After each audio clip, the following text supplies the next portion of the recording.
But essentially, she comes at me and it's like this, and there's someone else coming at me, two people attacking at me, and I was already on the ground, and the gun went off. This is David John Graytak trying to pull off an Oscar-worthy victim performance after shooting his neighbor during a dispute. With these people attacking me, I thought she was going to like stab me in the face or stab me in the neck or something, and I was gone. But little does he know, the crime scene was surrounded by surveillance cameras. Now David will do anything he can to try and manipulate the narrative and sell self-defense, completely unaware that the footage is about to expose every lie. And they got me pretty good, but I thought I was going to die. A little after 9:36 p.m. on September 12th, 2023, the San Antonio Police Department was dispatched to Forest Ridge Apartments following a report of a shooting during a dispute between neighbors. The caller was the shooter himself. When the officers arrived, they found Lydia Morales, 44-year-old, a resident of the complex, lying near the base of a stairwell between two apartment buildings. Lydia, a mother and longtime community member, had been struck by a single gunshot wound to the chest. Paramedics rushed her to a university hospital, but she would later be pronounced dead. Standing nearby was the man who fired the shot, her downstairs neighbor, David John Graytak. At the scene, David immediately claimed self-defense. He told officers that an argument escalated with Clinton Ware, the boyfriend of the victim's daughter. David alleged that he was knocked to the ground and that he feared for his life when Clinton and Lydia attacked him. According to David, the gun just went off during the chaos. But as you're about to see, David's version of events wasn't just full of holes. It was already collapsing under evidence he didn't know existed. Unbeknownst to David, the entire shooting incident was captured by a ring camera from a neighboring apartment, recording everything in 4 different angles. And that footage proves that the version of self-defense he's been selling from the very beginning never actually happened. Before I ask any questions, it's my duty as a police officer to advise you of your rights and to warn you of the consequences of waiving these rights. You have the right to remain silent. Do you understand? Can I get a yes or no from you? Yes. You do not have to make any statement, oral or written, to anyone. Do you understand? Yes. Okay. All right. You want to tell me what happened tonight? Yes. Well, let's stop there real quick. Can you state your full name, birthday for me? David John Graytak. Yes, like color gray and talk. Okay. Okay, go ahead. Essentially came home from work, told my wife I had to do laundry because I had bought 2 pairs of scrubs, so I was cleaning the laundry, and I heard a lot of traffic on our Ring camera, and I looked on the Ring camera and I'm like, the people upstairs, the people who live, the kids or whatever from the lady upstairs is here. I says, for some reason he's making a kiss my ass motion toward my Ring camera. And I'm like, so I did a text to the office and sent that video, and I says, hey, you know, I don't know what this is about, but this is kind of the antics that I've been dealing with upstairs. Number of months ago, the lady upstairs, I'll tell you what happened today, but been having ongoing problems. I'll be out on my patio watering plants, and lady upstairs sweeps out dust on me. I was wondering if she was gonna like throw mop water down, so I just kind of went out of the way and see what she was gonna do. Well, long story short, she's been causing a lot of problems because I had called security on her because she had music blaring for like 5 hours one day, 5-6 hours. Came across quiet time, I called security. Security came and they couldn't get her to respond to the door. They kept knocking, finally got her. After security left, she started jumping up and down all throughout the house. So I called security again and I called the police. They came around and they says, just document what's going on. I said, yeah. I said, that's all I can do. I said, I'm not gonna be proactive and be an idiot back, you know. Mm-hmm. Over time, you know, she swept stuff over on me, threw cigarette butts on my awning to melt holes in it, but things can be replaced, you know.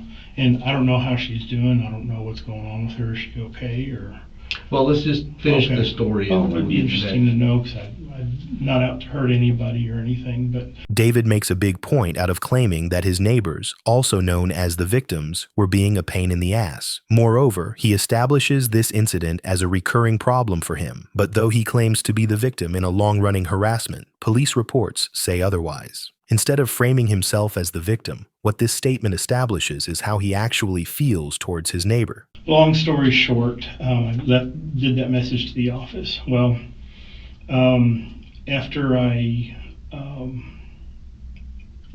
did the laundry, I came back, went back and got the laundry again. I talked to a neighbor that comes across named Dee, and I was talking to her about just general stuff and movies. Come back, got the trash, threw it out, came back. When I was out throwing the trash, I went back and got a couple of things that Hold it.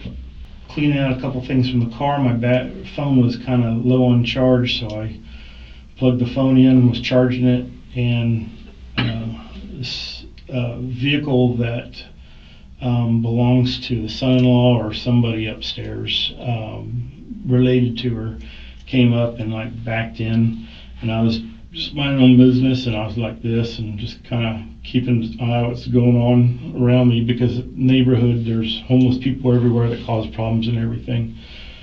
So I'm just doing my thing, gathered some trash. They walked by, the guy gave me a weird look. I just blew it off, went and threw the trash away. Went back to the apartment, did a couple things. My wife was laying down, she said she wasn't feeling well. So I said, okay, well, rest, I'm gonna do my stuff. And I was gonna order some bolts for my car that I was needing for doing a motor. And I'm like, oh shoot, she has my cord, and I went to go get a little cord like this that I have in my car.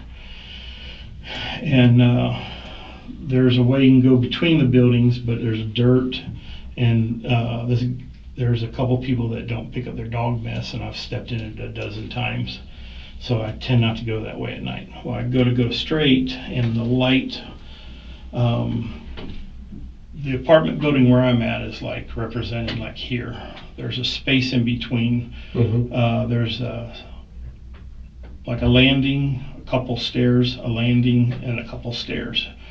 Well, I saw a silhouette of a little kid, and I didn't know if it was somebody who lived in that building or beside, but there was a person. And I go up, and I'm walking by the person, and he goes, "You hit me." And I'm like, "I didn't hit you." I said, "But if you move over a little bit, people can get by."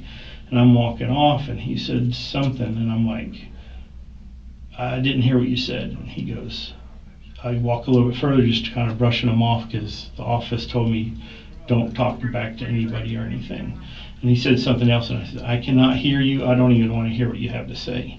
I go further, and he says, "I'm going to make you suck my dick the way I'm going to have your wife suck my dick." And I'm like, "What?" And I says, "First you say you're going to rape her, and then you're going to say this." And so I went toward him, and then all of a sudden I just went like this. So I don't know if he like kicked my feet from underneath me or what, but I was on my left side. And my shoe was off, so that's why I'm wondering if he kicked my feet or what happened, or someone behind me pulled me, because the person I don't know the people up there. The only thing I know is the lady up there has a lot of people coming and going that I think are relatives, Mm-hmm. and a lot of kids come up there. I got with the office twice, I think it was, saying, "Hey, this lady still has a big problem. I want her to grow up. I've tried to get with the kids, the stepkid or kids or whatever, to let bygones be bygones and get her just to get over herself." And that kid is this kid that was in a red shirt today.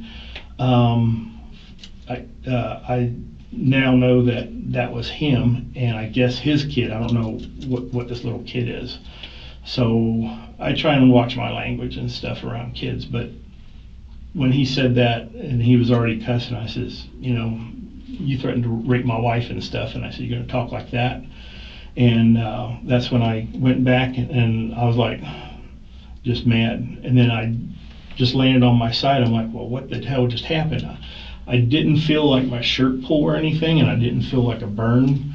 So I don't know how I ended on the ground. Okay. So David obviously knows that what he's supposed to do when he believes he is being harassed is to avoid confrontation. And yet, that's not at all what he did. Rather than disengaging and walking away, he advances toward a man he claims just made a serious threat. That action, for someone who doesn't want to hurt anyone, doesn't make sense. David had no idea that every word coming out of his mouth would be proven false.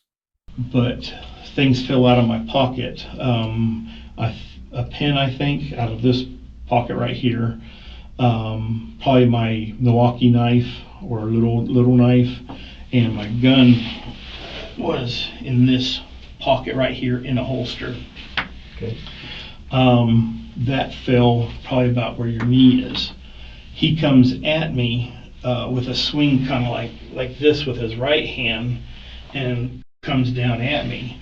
I got my foot and I kicked him back, and he like regained himself, started coming back again. He was close enough to where it was more like a push rather than a kick. I'm trying to get up, but I got pains and stuff, and I see this lady running. She's running up. The kid's getting up, kind of running. I don't know if I kicked him or pushed him over the railing or pushed him down the stairs. I don't know. I was just trying to see all what fell out of my pocket, because my main thing was like that, because that can end things. The lady comes up, the guy comes up again, and she comes past him, and I feel like a hit, and I think it like a glancing hit here, and I see like a wave like this, and I thought it was, I couldn't tell if she was like open hand or if it was a knife or a screwdriver. And I'm like, oh shit. So I like this, put my foot up, I grab my gun, pull the holster out, and I fire. And she falls back or to the side or something. That guy comes up and goes, you're crazy, you're fucking crazy.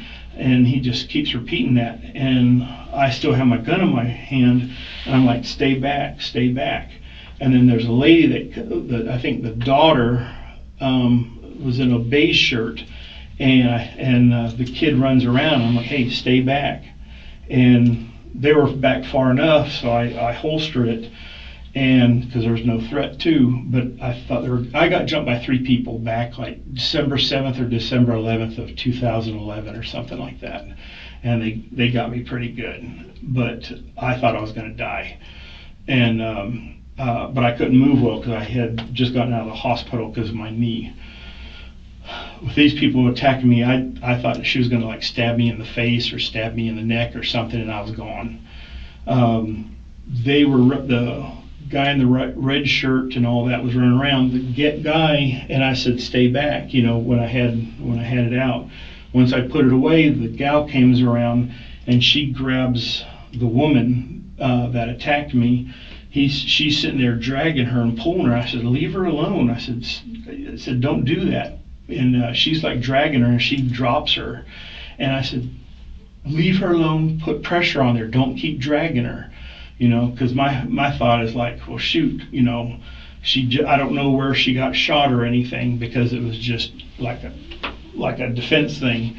And I don't know, I didn't hear like a drop of anything that she might have had that she was going to get me with, but the girl kept dragging the woman. I'm thinking, well, shoot, if there's a bullet somewhere near a vein or near a nerve or something, and she's sitting there jacking her around like this, what is that going to do? Notice how David recounts the shooting in a calm, steady, and almost instructional tone. This isn't the behavior of someone who just shot someone out of fear, as he claimed.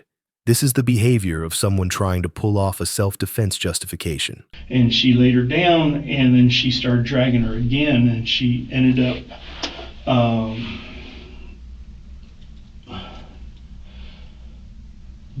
all this happened like I live here, the lady lives up here, the stairwell is here, there's a door here, a door here, a door here, and a door here. The first door right where the stairwell is Danny.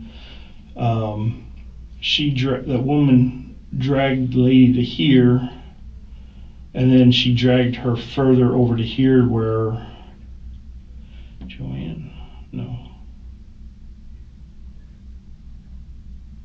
Elaine, there's a girl named Elaine that lives there. And she comes out and says, "Are you okay? What happened?" And people came up from upstairs and says, "Hey, what happened?" And I said, "Well, those two people attacked me." And they said, "Are you all right?" And I said, "Well, I had to shoot somebody." And there was the kid in the red shirt, the woman that lives upstairs, and I think it was like almost like this color shirt, if I recall, or like this.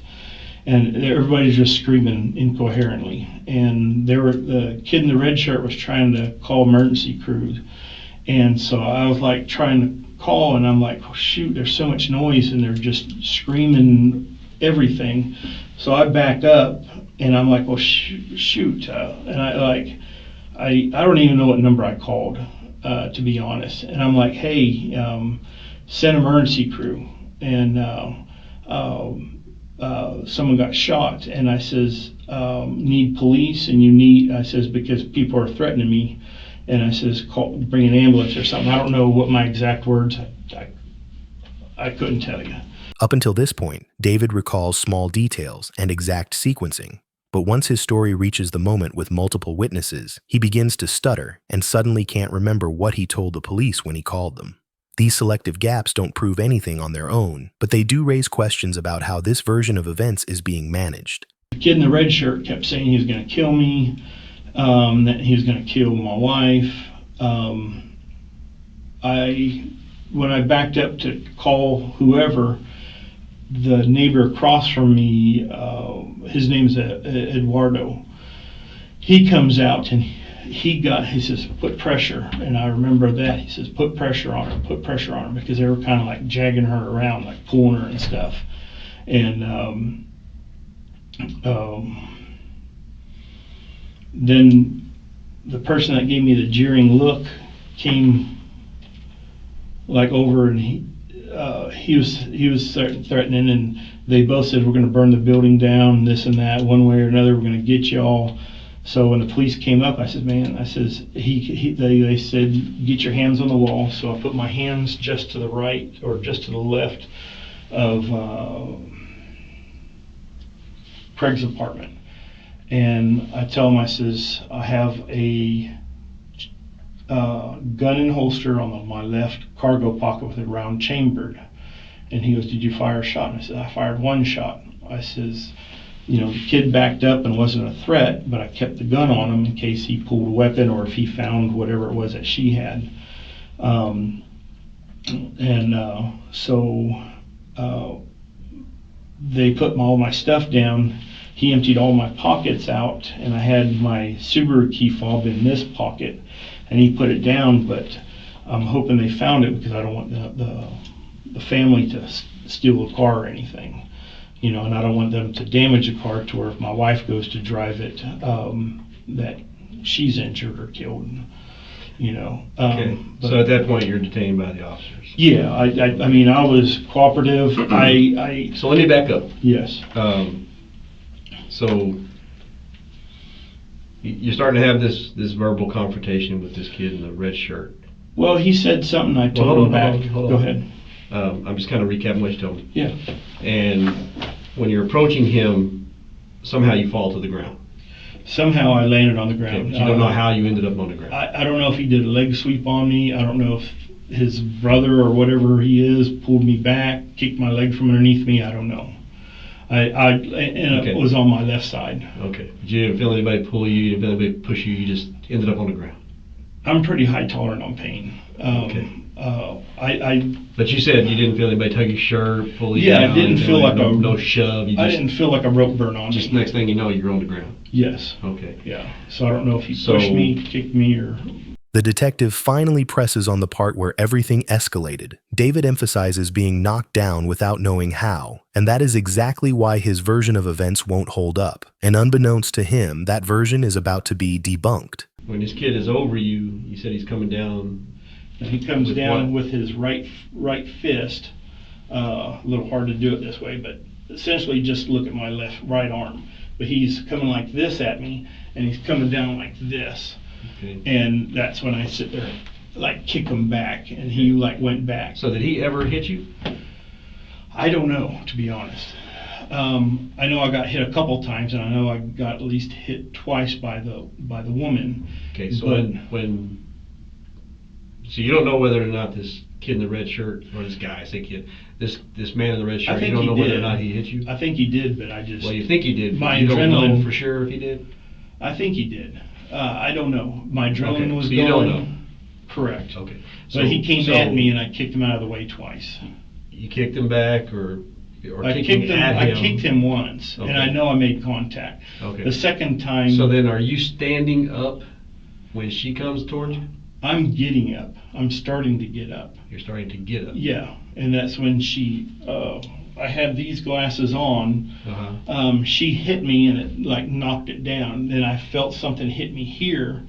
And then she moved with her. These were both with her left hand. Okay. Then she moves like this, and I thought she had a knife or like a screwdriver or something, because I saw like a flash, and I like. What do you mean by a flash? Well, exactly that. Like if you move your hand, you see like light, something light or bright. Okay. You know, just like if you have a hatchet in your hand or a knife, you see something shiny. Right. The lighting is bad there. In fact, the lighting at my place, there's a light there that's one of the bulbs and it's dim. Mine, there's like no light. I couldn't even see who was on the stairwell. I just saw like a silhouette. Yeah. And when I came up, I'm like, I think that's the kid from upstairs. Okay. Anyway, you know, and I just passed by because you thought you saw something in her hand. Yes. And you had. That weapon he was talking about and the justification of having trauma is him doubling down on his justification to pull the trigger. But instead of building his defense, he is adding more and more information that would later be used against him. And she had contacted you She had contacted me twice. Okay. You know, she might have hit me more than that, but with the left hand. But the right hand went to contact down, and I saw like a glare or a flash or something. And then you did what? And I was already like trying to grab my gun and my knife. Mm-hmm. And when I saw them both coming at me, I'm like, well, shoot. And I go like this, and I don't know if she bumped into me or hit me, but that's when the gun went off. I like shot her. And then the kid in the red shirt, I can't tell if he was on this side of the railing or like on the landing where the first row of steps are. I don't know if I kicked him over the railing or down the stairs, or where he ended up when I pushed him or kicked him the second time, like a kick. It was more like he got into my foot and I catapulted him. Okay, so when you fired the gun, I mean, that was an intent by you meant to shoot her. Well, I thought I was going to get stabbed in my face or something, yeah. Okay, it wasn't like she bumped into it and it went off. I don't recall pulling the trigger, but all I know is it went off. And my intentions, if she had a knife in her hand, okay. Did you mean to shoot the gun? That's all I'm asking. Not really, it just went off. But it's a had to been there thing. I mean, there's a difference between being at a range, you know, and feeling the trigger pull. But essentially, she comes at me, and it's like this, and there's someone else coming at me, two people attacking at me, and I was already on the ground, and the gun went off. Well, you were standing by this time? No, it was not. I was about an angle like this, trying to get up. And I was on the ground because I had just grabbed the gun so that they wouldn't get it, because I figured, oh, they're going to get it and they're going to shoot me, and this crazy lady is going to freaking stab me in the face or in the eye with a knife or a screwdriver, is what was going through my head. And like I said, a couple of years back, I had 3 people jump me, you know, kicked me around, kicked me in the head and all that. So. Okay. All right. David now insists the gun just went off, but just moments early, he was actively reaching for it because of what he thought was a potential threat. That contradiction is where his story begins to unravel. Hey, Dave. Yes, sir. When you mentioned that you saw on your Ring video that he was kiss my butt or something. Yeah, and I just sent it to the office just to let them know. Is that on your phone? I think it is. Okay. Yeah. And we can get that sent to me so I can have a copy of that. Get Okay. me the phone. I'll give Yeah. you whatever need. Okay. I have ring camera stuff where they're sweeping stuff down on me, and all that. I don't care I'm about just any of all that. Tonight, Yeah. that right Yeah, before this and- altercation, right? Yeah, and that thing has nothing to do with what happened because Exactly. But when he did that, how long before the incident was that? probably a couple hours. A couple hours. I think they were having a party or something, and I don't even care about the noise because it wasn't even time for the. I'm not going to but worry about it. You know, Okay. you brought it up, but Yeah. I'm not Oh, worried I about just feel around. I'm not trying to hide anything. Yeah. I'm trying to wash. I mean, I don't know what all the extent of what's going on is, but like when that vehicle backed up, they Yeah. says, okay, get the ice. So I figured they were going to have a party or something upstairs.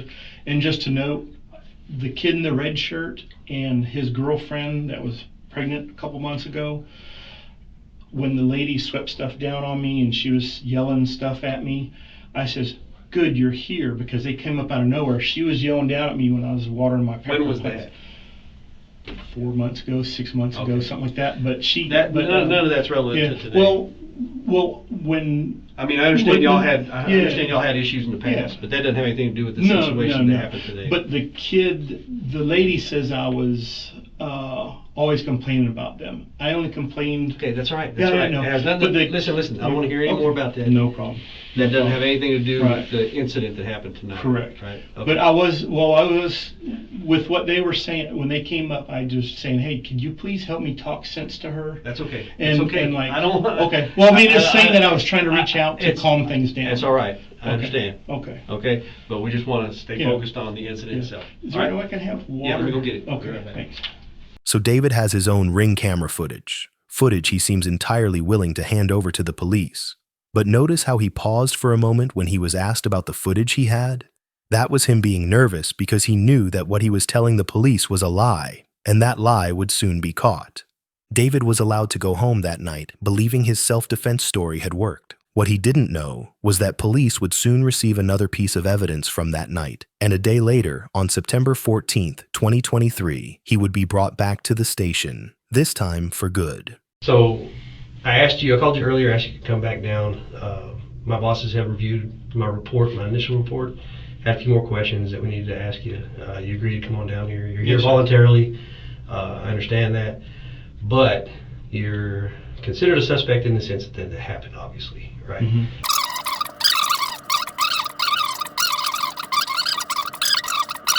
Before David was brought back to the station for his second statement, the police received ring camera footage from a neighboring apartment. That footage captured the entire incident, from the escalation to the moment the shooting ended. You understand these rights, sir? Yes, sir. Okay. You want to talk about these issues that came up with my bosses? Issues.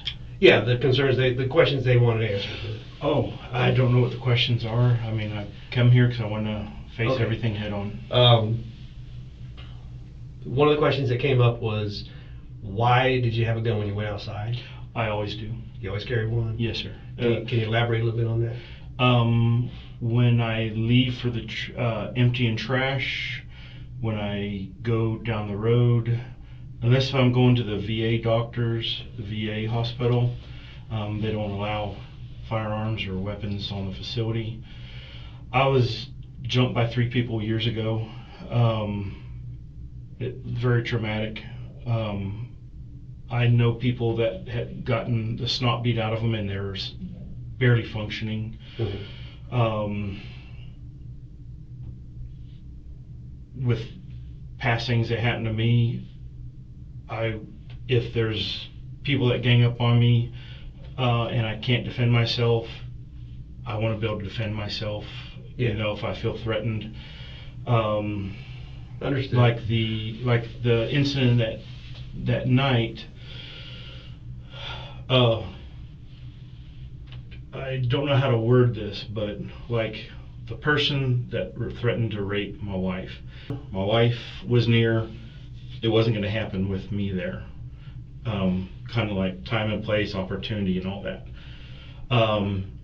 Those are just words. Words don't mean anything unless they have the intent to do. I kind of think he had the intent to do. When I was down on the ground, he came at me, I kicked him and did what I did. I was like getting up or trying to get up and realized that that was on the ground, thought they were going to get it. Whatever she was doing when she went to go stab me, or whatever she was doing because she already hit me with her left side, so when this came out like this, I didn't know what was happening, and I saw the flash. As I said, I felt my life threatened, and with two people there, things would have gotten out of hand if I wouldn't have got a hold of that, and things just said, you're gonna die. And that's when I did the shot. I tried to have it to the side. I didn't want to shoot her in the face or anywhere where there was no chance of survival. And he was coming at me, and I'm like, I probably have seconds to live. She fell backwards. Her head was toward the building where I lived in. I still had the gun in hand. I didn't pull second trigger because she fell away, and I know there wasn't a need to, because she was that way, falling. And he comes at me, and I say, stop, stay away, to that extent of words. He stopped.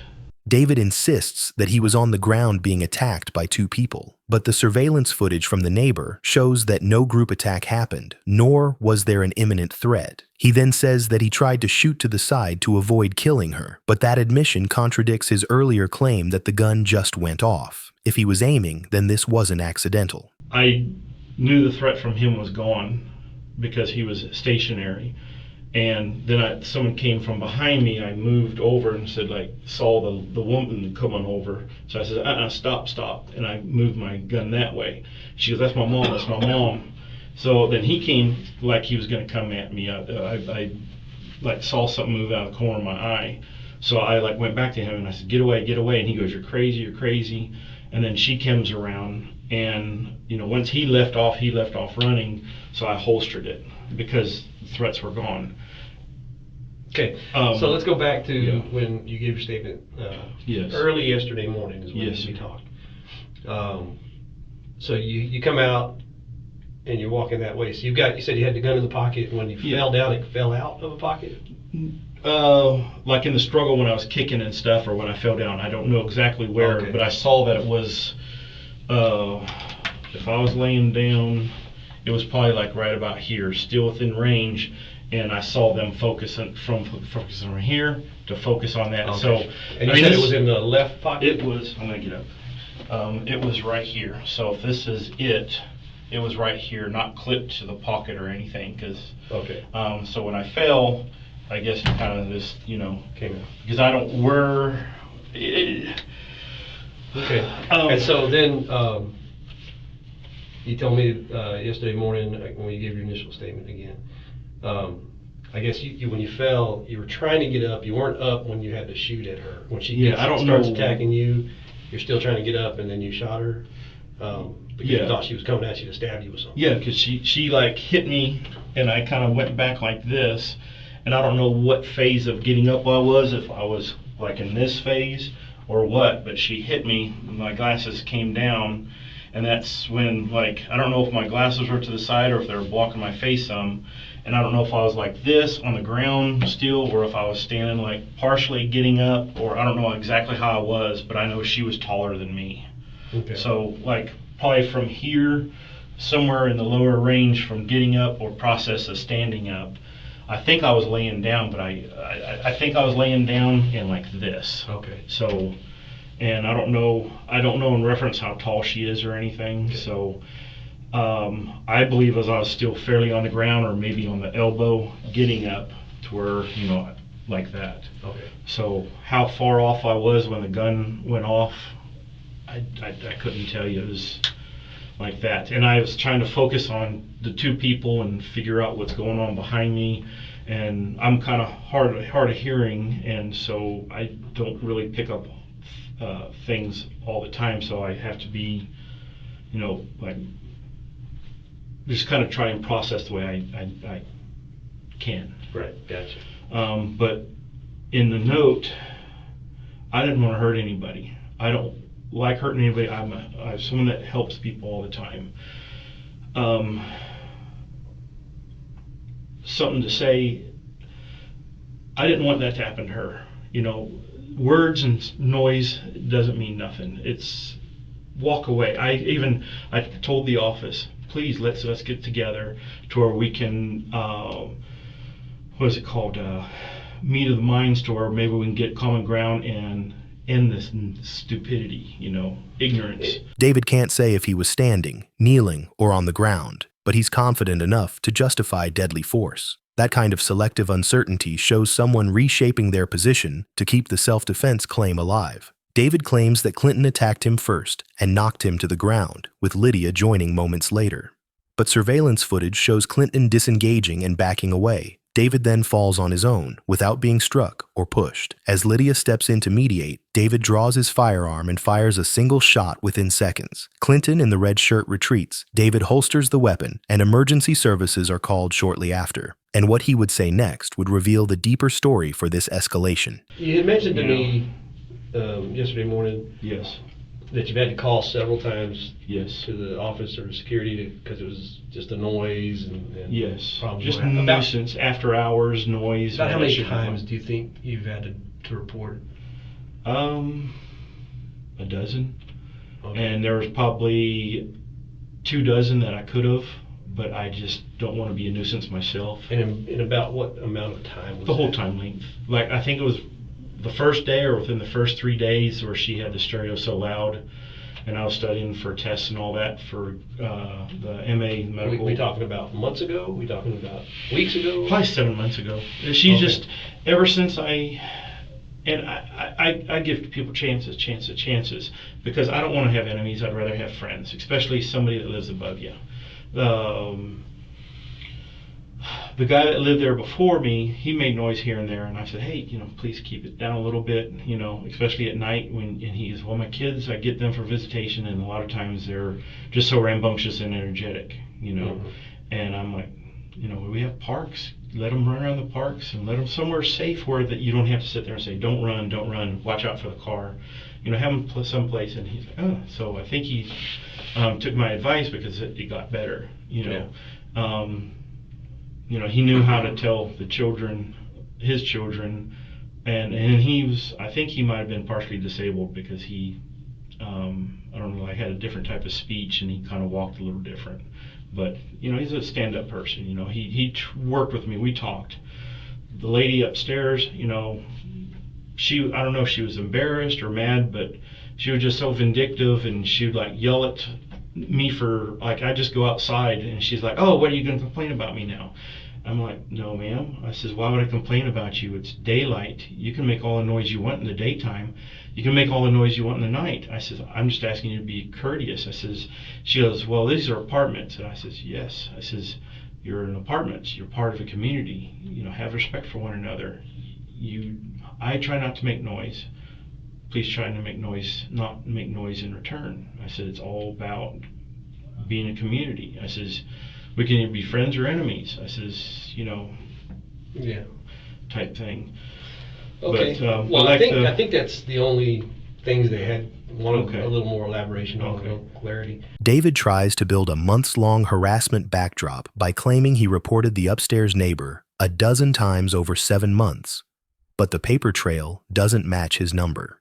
Security records show 8 prior calls tied to apartment number 404, and not all of them were even about noise, because one is for a quote-unquote suspicious vehicle. And while David frames it like he was the only one dealing with a problem neighbor, witness statements show the victim had issues too, complaining to management about him and his cameras. But this is David trying to give context to justify what he did. Yes. Let me go check with him. He's still here, my boss. Yeah. Let me just go make sure that he's good with that. Okay. Can I say one statement? And this is just a frame of mind. Yeah.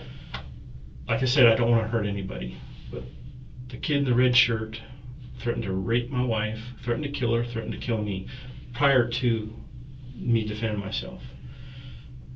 If I was a dickhead or an asshole or whatever you say, or trying to take advantage of the situation, and this isn't even a thought that came into my mind, but I thought about it today when you had said, well, there's more question. I'm like, am I a good person? I'm like, yes, I think I'm a good person because everybody around, I mentored a lot of people at school.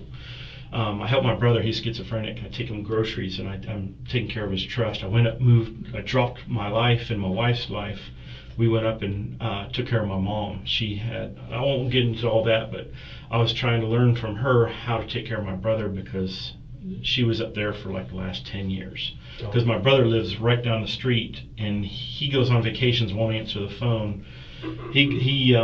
Him and his wife won't answer their phones on the weekends because that's their time. That's their business. But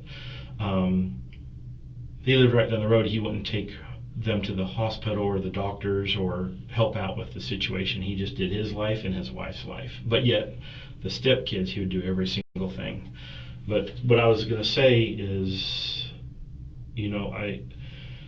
I don't want to hurt him either. But I defended myself because I thought I was going to die. And like you said, I didn't even think of it about that way. About she would be a widow.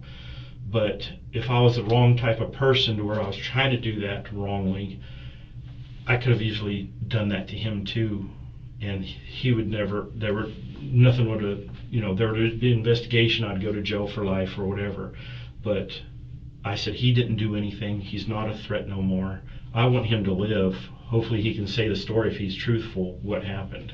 And then when that lady, I don't know what part she showed up, but when after that she started screaming, it's my mom, and I was trying to be good because the lady's head was facing the building, and like I don't like the person, the guy in the red shirt, but he's family to somebody, and I don't want to disrupt anything, and I feel bad about what happened. I told the lady that was, and I think it was her daughter. She had like a beige shirt on. It was like kind of like this color. She pulled her arm and was sitting there pulling the mom. And I says, stop. I says, she goes, this is my mom. This is my mom. And I says, stop. I says, don't drag her, because she was kind of like pulling on her, and like when she was pulling, she didn't have the strength to just straight drag, and it's kind of textured.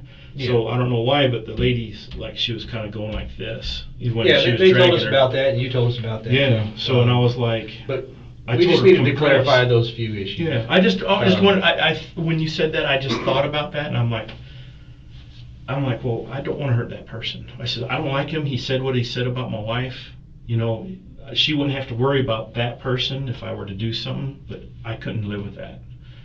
I'd rather move out of another town than to harm somebody that had made those threats. Yeah. And that's the kind of person I am. I just wanted to say that. Okay, let me go check with them and I'll be back. Okay? Yes, sir. Thank you. This is David's last move, a character plea. He stops talking about facts and starts talking about how he is a good person. It's a classic self-defense pivot. But what David doesn't realize is this act of being righteous won't hold with what evidence says. It shows a man escalating a confrontation and pulling the trigger anyway. David John Graytack never confessed. Until the very end, he insisted he acted in self-defense. Following the second interrogation on September 14th, 2023, David Graytack was arrested and formally charged with murder in the death of 44-year-old Lydia Morales and an additional charge related to the shooting of Clinton Ware. David's first trial began in May 2025 in Bezar County. Prosecutors argued there was no group attack, no imminent threat, and no justification for deadly force. The defense leaned heavily on claims of harassment and perceived danger. After deliberations, the jury was unable to reach a unanimous verdict, and a mistrial was declared. The case was retried. This time, prosecutors reconstructed the shooting frame by frame, showing the alleged aggressor disengaging, Lydia Morales stepping in to de-escalate, and David firing within seconds. In July 2025, the jury found David John Graytack guilty of murder. On September 19, 2025, he was sentenced to 30 years in prison, fined $10,000, and ordered to pay $3,000 in restitution. He must serve at least 15 years before becoming eligible for parole. David Graytack thought he could manipulate the narrative into becoming a victim. But when footage of what really happened exists, not even the best liars can pull off the denial. Lydia Morales only tried to stop a confrontation. David escalated it. Thank you for watching. Please like, subscribe, and leave a comment. And check out another case where the evidence tells a very different story.